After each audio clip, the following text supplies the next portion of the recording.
आदाब। हलवा कद्दू यानी कि पेठा पंजाब में बहुत ज़्यादा पाया जाता है।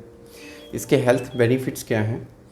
ऐसे हज़रात जो स्मोकर हैं, सिगरेट नोशी ज़्यादा करते हैं या स्मोक किसी भी ज़रिए से करते हैं, तो उनके लंग्स जो हैं वो अफेक्टेड होते हैं, लंग्स की टिश्यू डैमेज हो जाते हैं।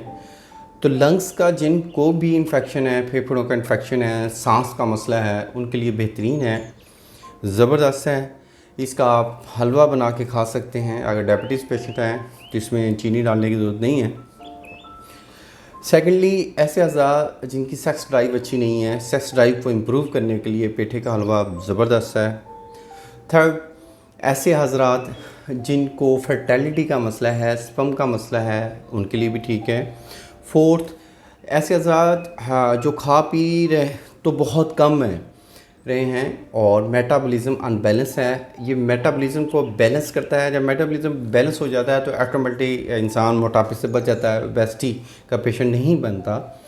तो अगर तबीयत में चिड़चिड़ापन है, गुस्सा ज़्यादा आता है, लंग्स का इन्फेक्शन है या प्रोस्टेट का मसला है, ऐसे हज़रात जिनको पेशाब रुक रुक के आता है, प्रोस्टेट का मसला है, तो उन हज़रात के लिए जो पेठे का हलवा है ज़बरदस्त है। पेठे का जो हलवा है ये आप लोगों को इतने बेनिफिट्स दे सकता है कि किसी भी मेडिसिन की ज़रूरत नहीं है। ये हलवे की शक्ल में इसको आप ले सकते हैं। अगर आप इसको कच्चा खा सकते हैं तो कच्चा खाएं, इसके ज़्यादा, क्योंकि कच्चा ज़्यादा ऑर्गेनिक होता है, इसके ज़्यादा बेनिफिट्स मिलेंगे। अगर इसको थोड़ा सा पका के खा ली जाए फिर भी बेटर है। तो इसको खाएं और लंग्स के इन्फेक्शन और प्रोस्टेट के मसाइल से बचें। अल्लाह आपका हामी नासिर हो। शुक्रिया, जज़ाकल्लाह। अल्लाह हाफ़िज़।